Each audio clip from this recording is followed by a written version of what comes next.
ನಾವೀಗ ಇಷ್ಟು ಮನೆ ಕಟ್ಟಿದ್ದೇವಲ್ವಾ, ಇದು ನಿಜವಾಗಿ ಪೇಪರ್ ಅಲ್ಲಿ 5 ಲಕ್ಷ ಮನೆ ಮಾಡಿದೆವು, 3 ಲಕ್ಷ. ನಾನು ನೆಗೆ ಬರ್ತಾ ಉಂಟು, ಎಲ್ಲಿ ಮಾಡಿದ್ದಿವರು? ಹೇಗೆ ಸಾಧ್ಯ? ಎಲ್ಲಿ ಮಾಡಿದ್ದು?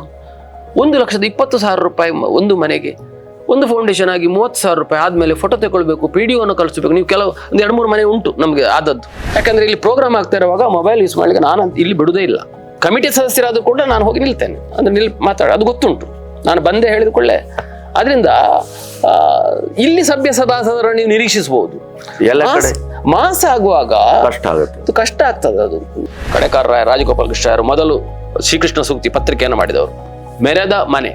ಈಗ ನೀವು ಅಲ್ಲಿ ಹೋಗಿ ನೋಡಿದ್ರೆ ಕಣ್ಣೀರು ಬರಬೇಕು, ಹಾಗುಂಟ ಮನೆ. ಕೇಳುವವರಿಲ್ಲ. ನನ್ನ ಬಗ್ಗೆ ಆಕ್ಷೇಪವಿತ್ತು ಹಿಂದೆ. ನಾನು ಯಕ್ಷ ಕಲಾರಂಗ ಮಾಡಿದಾಗ ಈ ಮೇಳದಲ್ಲಿ ಒಂದು ಮೇಳದಲ್ಲಿದ್ದ ಏನೋ ಗಲಾಟೆ ಆಗಿ ಮತ್ತೊಂದು ಮೇಳಕ್ಕೆ ಹೋಗುದು. ಆಗ ನನ್ನ ಉಡುಪಿಯಲ್ಲಿ ಕಲಾವಿದರಿಗಾಗಿರೋ ಕಲಾರಂಗ ಯಾಕೆ ಮಾತಾಡೋದಿಲ್ಲ, ಏನು ಮಾಡ್ತಾ ಉಂಟು? ನಾವು ಉತ್ತರ ಕೊಡುವುದೇ ಇಲ್ಲ.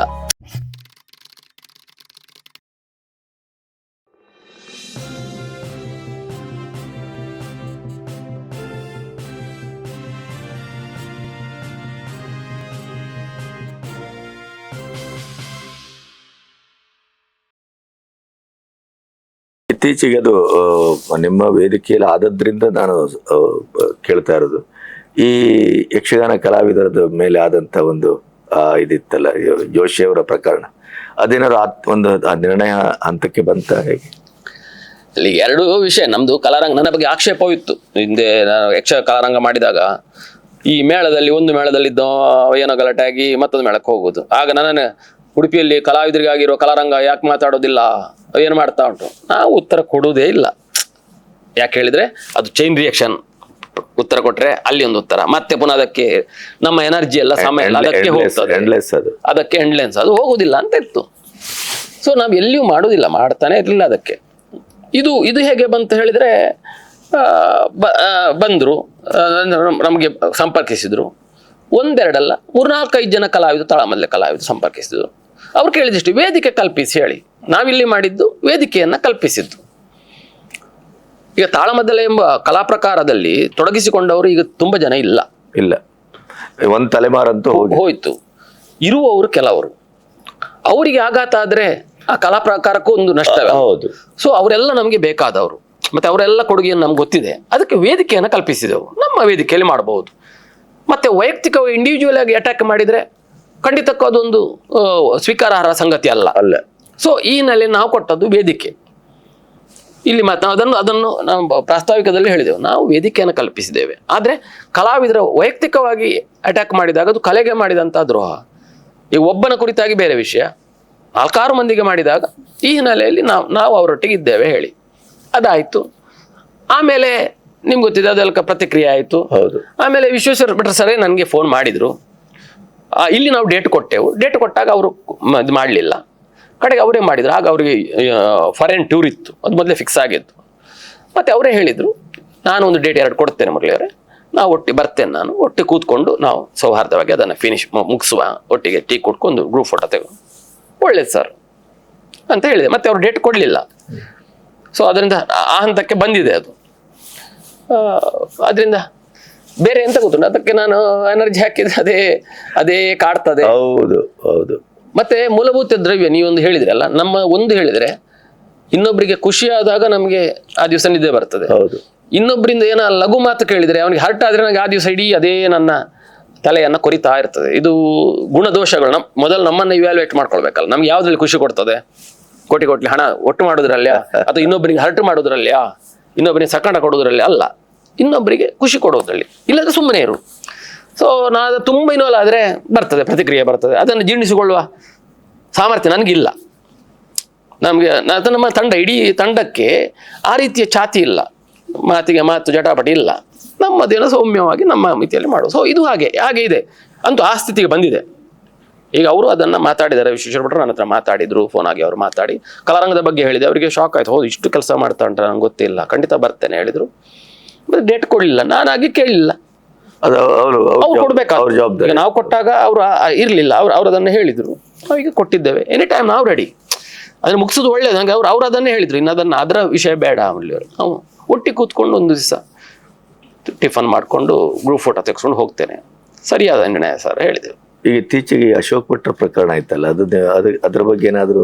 ಅಲ್ಲಿ ಎಂತ ಗೊತ್ತಿಲ್ಲ ಸರ್, ಅದೇ ನನಗೆ ಏನಾಗ್ತದೆ ಈ ಮಾಧ್ಯಮದಲ್ಲಿ ಕಷ್ಟ. ನಾನು ಅದಕ್ಕೆಲ್ಲ ಹೆಚ್ಚು ಪ್ರತಿಕ್ರಿಯಿಸುವುದಿಲ್ಲ. ಅದು ಪುನಃ ಅದೊಂದು ಇಶ್ಯೂವೇ ಆಗ್ತದೆ. ಮತ್ತೆ ನಾನು ಪ್ರತಿಯೊಬ್ಬ ವ್ಯಕ್ತಿಯಲ್ಲಿ ಒಂದು ಕ್ಯಾರೆಕ್ಟರ್ ಇರ್ತದೆ, ಸ್ವಭಾವ. ನಾನೀಗ ಹೇಳಿದೆ ನನ್ನ ಸ್ವಭಾವ ನಾನು ವಿವ್ಯಾಲ್ಯೂಯೇಷನ್ ಮಾಡ್ಕೊಂಡಿದ್ದೇನೆ. ನನಗೆ ಜಟಾಪಟಿ ಮಾಡಿ ಇಲ್ಲ, ಜೀರ್ಣಿಸಿಕೊಳ್ಳೋ ಸಾಮರ್ಥ್ಯ ಇಲ್ಲ. ಸೊ ನಾನು ಅದಕ್ಕೆ ತುಂಬ ಜಾಗ್ರತೆ ಮಾಡೋದು. ಕೆಲವರಿಗೆ ಹಾಗಲ್ಲ, ಅದು ಬೇಕು, ಅದನ್ನು ಜೀರ್ಣಿಸಿಕೊಳ್ಳೋ ಸಾಮರ್ಥ್ಯವೂ ಇದೆ, ಅವರಿಗೆ ಇದೆ.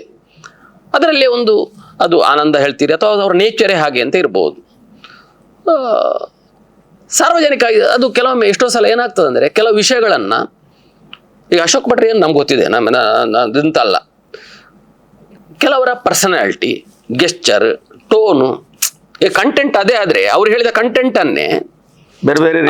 ಕಂಟೆಂಟನ್ನೇ ಇನ್ನೊಬ್ಬರು ಬಹುಶಃ ಹೇಳಿದರೆ ಇಷ್ಟು ಹೋಗ್ತಿರ್ಲಿಲ್ಲ ಅದು. ಈಗ ನಾನು ಇವ್ಯಾಲ್ಯೂಯೇಷನ್ ಮಾಡೋದು ಹೇಳಿದ್ರೆ ಅವ್ರು ಇರುವುದೇ ಹಾಗೆ.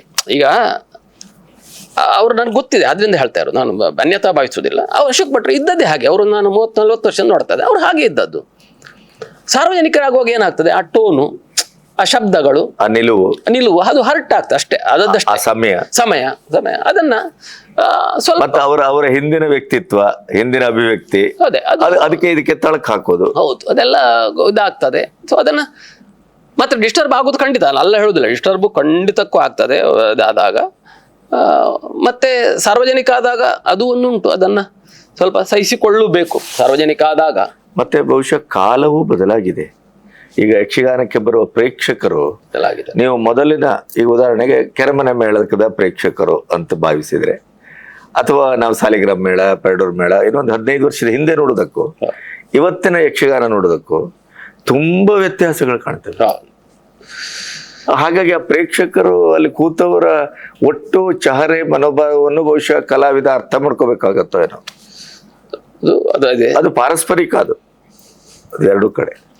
ಮತ್ತೆ ನೀವು ಹೇಳಿದ ನಾನಂತೂ ಒಂದು ಕಾರ್ಯಕ್ರಮ ಆಗುವಾಗ ಡಿಸ್ಟರ್ಬೆನ್ಸ್ ಅನ್ನು ಸಹಿಸಿಕೊಳ್ಳುವುದೇ ಇಲ್ಲ. ನಮ್ಮ ಕಾರ್ಯಕ್ರಮದ ಉದಾಹರಣೆಗೆ ನೀವು ಬೇಕಾದ್ರೆ ಗಮನಿಸಿ, ನಾನು ನಿರ್ವಹಣೆ ನಮ್ಮ ಫಂಕ್ಷನ್ ನಿರ್ವಹಣೆ ನಾನು MC ಆದ್ರೆ, ವೇದಿಕೆಯಲ್ಲಿ ಯಾರು ಸ್ವಾಮಿಗಳಿರ್ಲಿ, ಮಿನಿಸ್ಟರ್ ಇರ್ಲಿ, ಅವರು ಮಾತಾಡ್ತಾ ಇದ್ದಾರೆ ಹೇಳಿದ್ರೆ ನಾನು ಅಲ್ಲಿ ನಿಲ್ಲಿಸ್ತೇನೆ. ಇದು ಎಲ್ರಿಗೂ ಇಲ್ಲಿ ಗೊತ್ತಾಗಿದೆ, ಇಲ್ಲಿಯ ಎಲ್ಲಾ MLA ಅವರಿಗೂ ಗೊತ್ತುಂಟು. ನಾವು ಮಾತಾಡಿದೆ ನಿಲ್ಲಿಸ್ತಾರೆ, ನಾನು ಬೇರೆ ಮಾಡೋದಿಲ್ಲ, ನಿಲ್ಲಿಸಿ ಬಿಡ್ತೇನೆ, ಆದ್ಮೇಲೆ ನಾನು ಮಾತಾಡ್ತೇನೆ ಹೇಳಿ. ಈ ಹಾಲಲ್ಲಿ ನಮ್ದು ಬೇರೆ ಏನು ಕಂಡೀಷನ್ ಇಲ್ಲ. ಈ ಹಾಲಲ್ಲಿ ಪ್ಲಾಸ್ಟಿಕ್ಗಳಿಗೆ ಅವಕಾಶ ಇಲ್ಲ, ಪ್ಲಾಸ್ಟಿಕ್ ನೀರು ಬಾಟ್ಲ್ ತರಲಿಕ್ಕಿಲ್ಲ, ಇದಿಲ್ಲ. ಇನ್ನೊಂದು, ಹೇಳಿದ ಸಮಯಕ್ಕೆ ಆರಂಭಿಸಿ ಅಂತ ರಿಕ್ವೆಸ್ಟ್ ನಮ್ದು. 5 ಗಂಟೆ ಸ್ಟಾರ್ಟ್ ಮಾಡಿ. ಮತ್ತೊಂದು, ಮಾತಾಡ್ಲಿಕ್ಕಿಲ್ಲ. ನನಗೆ ಮೊದಲು ನಾವಲ್ಲಿ ಬೋರ್ಡ್ ಹಾಕುವಂತ ಇದ್ದೇವೆ, ಮೊಬೈಲ್ ಯೂಸ್ ಮಾಡಬೇಡಿ, ಮಾತಾಡಬೇಡಿ ಅಂತೇಳಿ. ಏನಾಯ್ತು ಹೇಳಿದ್ರೆ, ಈ ಹಾಲ್ನಲ್ಲಿ ನೀವು ಚೂರು ಪಿಸು ಮಾತಾಡಿದ್ರು ಎಲ್ರು ಕೇಳ್ತದೆ. ಅದರ ಪರಿಣಾಮ ಹೇಳಿದ್ರೆ ಇಲ್ಲಿ ಯಾರು ಮಾತಾಡುವುದಿಲ್ಲ, ಅವ್ರಿಗೆ ಮುಜುಗರ ಆಗ್ತದೆ. ಅಂಥದ್ದೇನಾದ್ರೂ ಮಾತಾಡಿ ನೀವು ನಂಬಲಿಕ್ಕಿಲ್ಲ. ಯಾರಾದ್ರೂ ಮೊಬೈಲ್ ಮಾತ್ರ ನಾನೇ ಹೋಗ್ತೇನೆ ಸೀದಾ. ಇಲ್ಲಿ ಎಲ್ರಿಗೂ ಗೊತ್ತಿದೆ, ಯಾರಾದ್ರೂ ಮೊಬೈಲ್ ಯೂಸ್ ನಾನು ಸೀದಾ ಹೋಗಿ ಅಲ್ಲಿ ನಿಲ್ತೇನೆ ಅಷ್ಟೇ. ಯಾಕಂದ್ರೆ ಇಲ್ಲಿ ಪ್ರೋಗ್ರಾಮ್ ಆಗ್ತಾ ಇರುವಾಗ ಮೊಬೈಲ್ ಯೂಸ್ ಮಾಡ್ಲಿಕ್ಕೆ ನಾನು ಇಲ್ಲಿ ಬಿಡುವುದೇ ಇಲ್ಲ. ಈಗ ನಮ್ಮ ಕಮಿಟಿ ಸದಸ್ಯರಾದ್ರೂ ಕೂಡ ನಾನು ಹೋಗಿ ನಿಲ್ತೇನೆ, ಅಂದ್ರೆ ಅದು ಗೊತ್ತುಂಟು, ನಾನು ಬಂದೇ ಹೇಳಿದ ಕೂಡಲೇ. ಅದರಿಂದ ಇಲ್ಲಿ ಸಭ್ಯ ಸಭಾಸದರ ನೀವು ನಿರೀಕ್ಷಿಸಬಹುದು. ಮಾಸ ಆಗುವಾಗ ಕಷ್ಟ ಆಗ್ತದೆ. ಅದು ಎಲ್ಲೆಲ್ಲೆಲ್ಲೇ ಹೋಯ್ತು, ಬೇಜಾರಿನ ವಿಷಯ ಅದು ಇನ್ಸಿಡೆಂಟ್ ಎಲ್ಲೆಲ್ಲೆಲ್ಲೆಲ್ಲೇ ಹೋಯ್ತು. ಅದು ನಮ್ಗೆ ನೋವಾಗ್ತದೆ, ಸಂಕಟ ಆಗ್ತದೆ. ನಾನು ಮತ್ತೆ ಯಾವುದನ್ನು ಇದು 100% ಸರಿ, ಇದು 100% ತಪ್ಪು ಅಂತ ನ್ಯಾಯಾಧೀಶರ ಸ್ಥಾನದಲ್ಲಿ ನಾವಿಲ್ಲ. ನಮ್ಮದಾಗುವಾಗ ನಾವೊಂದು ಕಂಡೀಷನ್ ಮಾಡ್ಕೊಳ್ಬಹುದು. ಇದು ಸೇಫರ್ ಸೈಡ್. ಕರೆಕ್ಟ್. ಇದೊಂದು ಕಾಂಪ್ಲಿಕೇಶನ್ ಆಗುವಂಥದ್ದು ಇದು ಅಂತಲ್ಲ. ಮತ್ತೆ ಒಬ್ಬೊಬ್ಬ ವ್ಯಕ್ತಿಯ ಸ್ವಭಾವಗಳು ಒಂದೊಂದು ಇರ್ತದೆ. ಜಾಗ್ರತೆ ಮಾಡಬೇಕು. ಮತ್ತೆ ಈ ಕಾಲಘಟ್ಟದಲ್ಲಿ ಜಾಗ್ರತೆ ಮಾಡಬೇಕು. ಯಾಕಂದ್ರೆ ಈಗ ಎಲ್ಲವೂ ದಾಖಲಾಗ್ತದೆ, ಆಮೇಲೆ ಎಲ್ಲವೂ ಪ್ರಸಾರ ಆಗ್ತದೆ. ಎಷ್ಟಾಯ್ತು, ತುಂಬಾ ಬೇಜಾರಾಯ್ತು. ಅದು ಎಲ್ಲೆಲ್ಲಿ ಹೋಯ್ತು.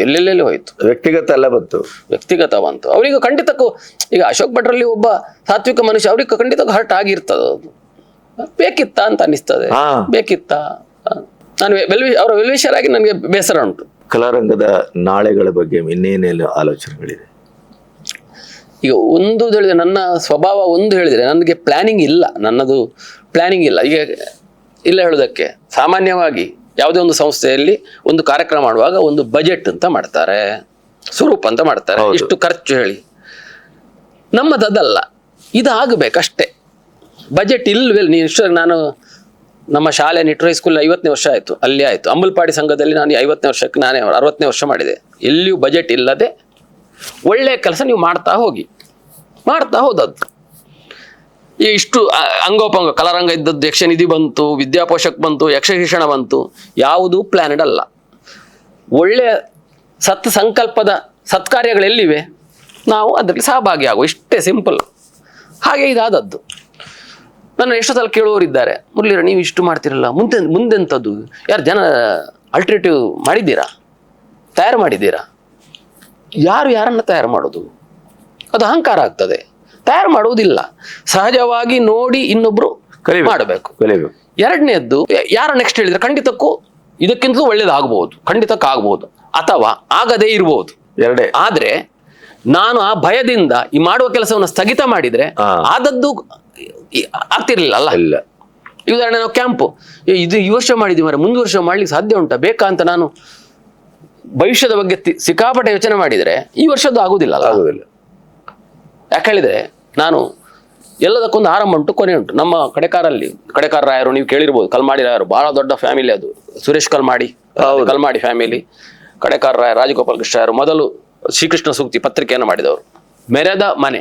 ಈಗ ನೀವು ಅಲ್ಲಿ ಹೋಗಿ ನೋಡಿದ್ರೆ ಕಣ್ಣೀರು ಬರಬೇಕು, ಹಾಗುಂಟ ಮನೆ. ಕೇಳುವವರಿಲ್ಲ. ಅದು 10-20 ಸಾವಿರ ಪುಸ್ತಕಗಳಿವೆ, ಬೆಂಗಾಳಿ ಪುಸ್ತಕ. ರಾಜಗೋಪಾಲ್ ಕೃಷ್ಣ ರಾಯರು ತಗೊಂಡದವರು, ಭಾರಿ ದೊಡ್ಡ ವಿದ್ವಾಂಸರು, ಶ್ರೀಕೃಷ್ಣ ಸೂಕ್ತಿಯ ಸಂಪಾದಕರು. ಅದ್ರ ಒಳ ಹೋಗ್ಲಿಕ್ಕೆ ಬಿಡುದಿಲ್ಲ 3ನೇ ತಲೆಮಾರಿನವರಿಗೆ. ಪಾರಿವಾಳಗಳು, ಹಿಕ್ಕೆಗಳಾಗಿದೆ ಅಲ್ಲಿ ಹೇಳಿದ್ ನಾನು. ಅಂದ್ರೆ ಎಲ್ಲದಕ್ಕೊಂದು ಆರಂಭ ಉಂಟು, ಇದುಂಟು, ಅದೇನಿಲ್ಲ.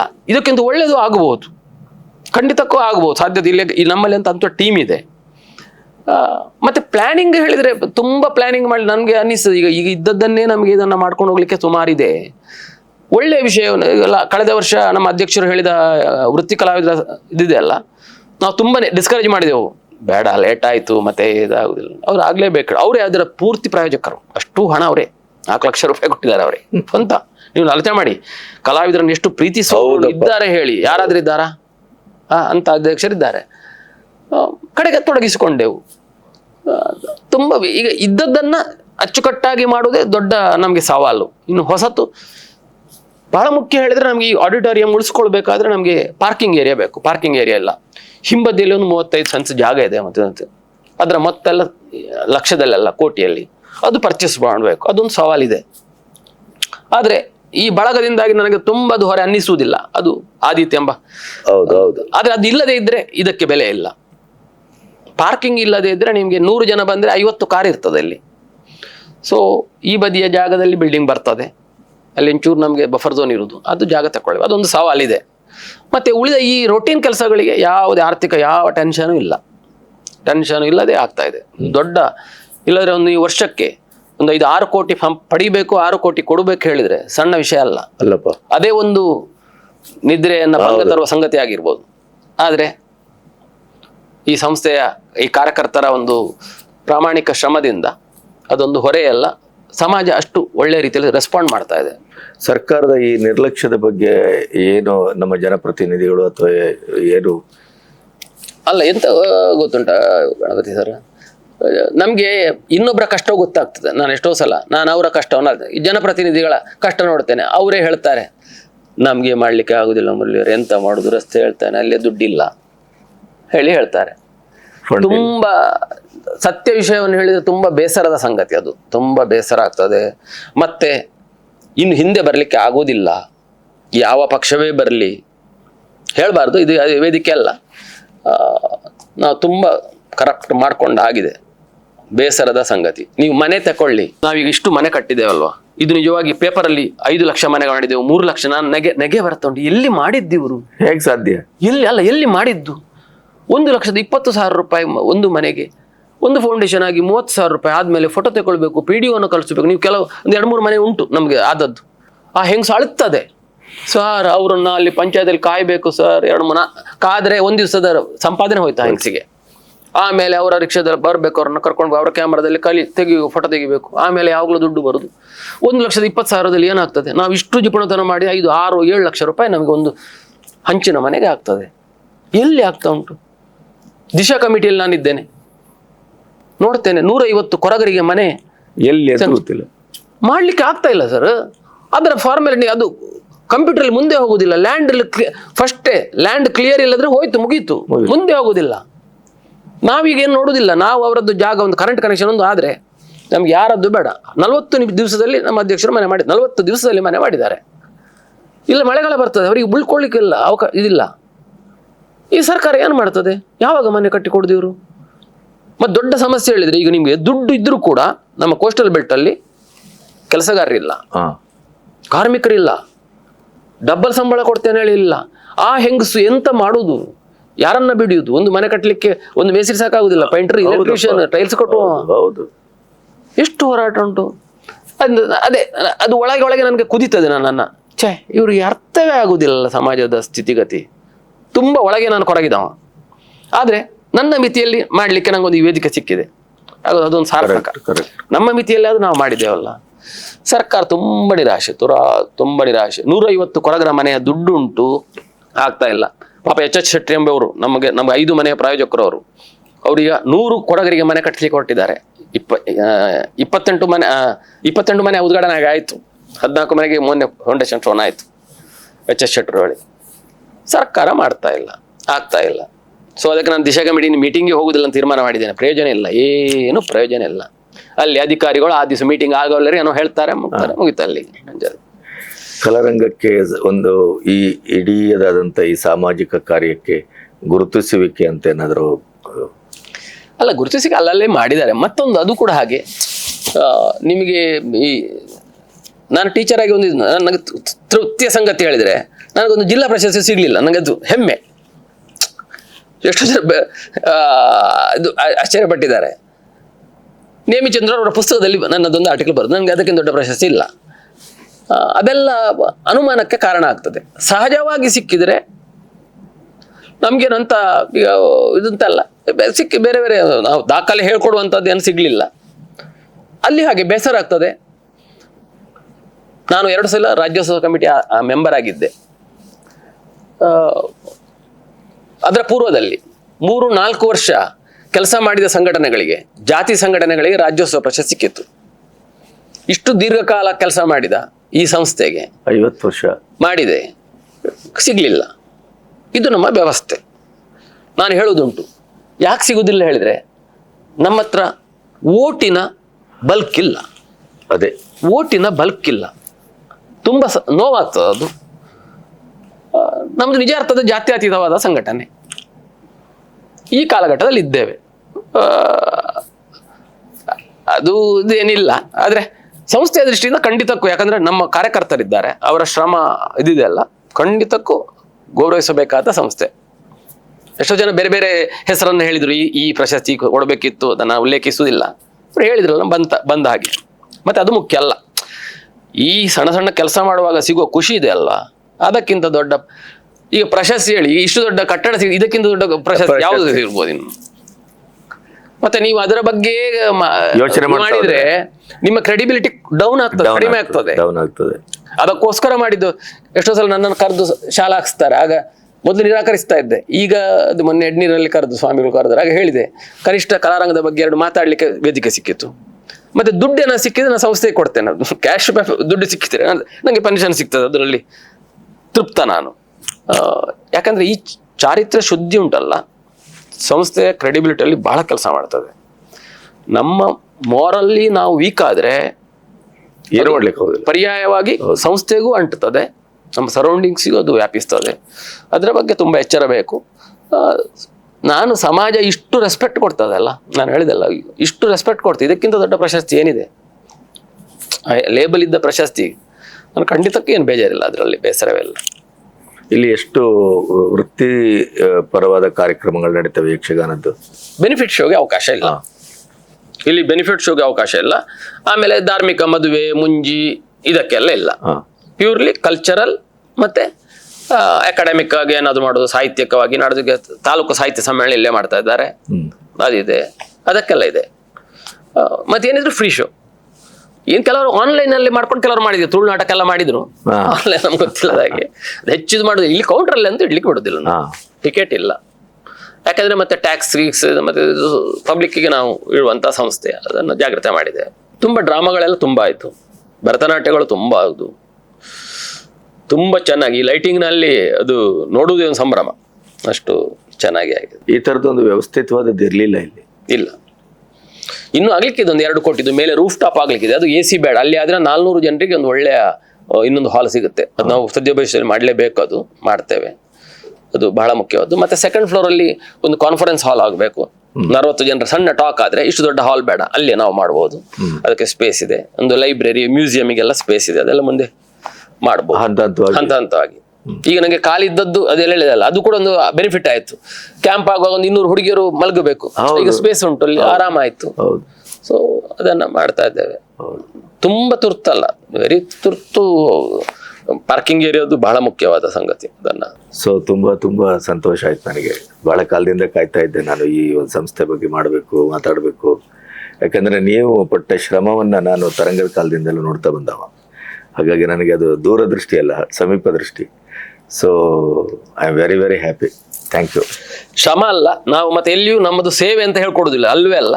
ಇದು ಪ್ಯೂರ್ಲಿ ಈ ತಂಡದ ನಮ್ಗೆ ನಾವು ಸ್ವಂತಕ್ಕೆ ಪಡುವ ಒಂದು ಸುಖ ಇದೆ ಅಲ್ಲ, ಖುಷಿ, ಆನಂದ, ಆ ಸ್ವಾರ್ಥಕ್ಕೋಸ್ಕರ ಕೆಲಸ ಮಾಡೋದು. ಆಯ್ತು, ಧನ್ಯವಾದ. ನೀವು ತುಂಬಾ ಮಾಧ್ಯಮದ ಮೂಲಕ ಒಳ್ಳೆಯ ಸಂಗತಿಗಳನ್ನ ಸಮಾಜಕ್ಕೆ ಕೊಡ್ತಾ ಇದ್ದೀರಿ. ನಮ್ಮ ಸಂಸ್ಥೆಯ 4 ಮಾತುಗಳಿಗೆ ಒಂದು ಅವಕಾಶ ವೇದಿಕೆ ಕಲ್ಪಿಸಿದ್ದೀರಿ. ಧನ್ಯವಾದಗಳು.